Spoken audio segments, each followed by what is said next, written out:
Today at PFRANKMD, we're going to talk about what is in and what is out in body sculpting. First, let's talk about what is out. Non-invasive fat removal and body sculpting. What do I call this? I call this the CoolSculpting effect. The real skinny on CoolSculpting is that it is a procedure that's surprising to most people, never worked as well as we wanted it to, and still had complications. Just because something is totally non-invasive doesn't mean it has risks. And a lot of the various non-invasive procedures that exist out there that are heat-based or cool-based that are used to remove small pockets of fat over the years have led to some disappointment.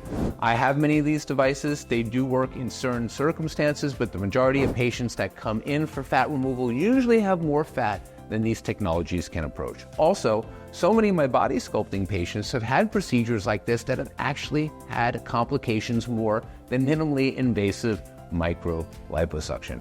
Now, there is a lot of play on Instagram, social media about these mommy makeovers that are going on. That is what's in. They are certainly much more surgically aggressive. They involve general anesthesia, and they do have significant recoveries. We're talking about tummy tucks, muscle repair, liposuction, skin removal, things of that nature. But what a lot of people don't realize is that still one of the oldest and most predictable techniques is tumescent microcannular liposuction. So what is in is minimally invasive surgical body sculpting.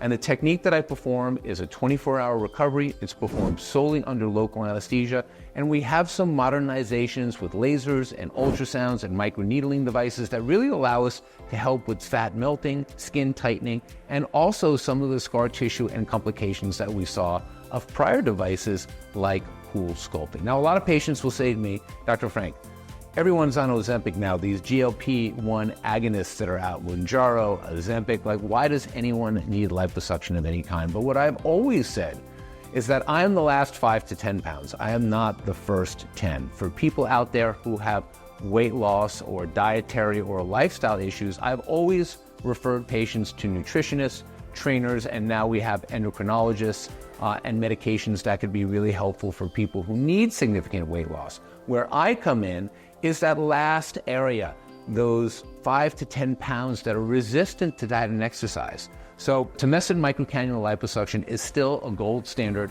with a short recovery, a huge safety profile, and enormous amounts of efficacy. So body sculpting with minimally invasive techniques are back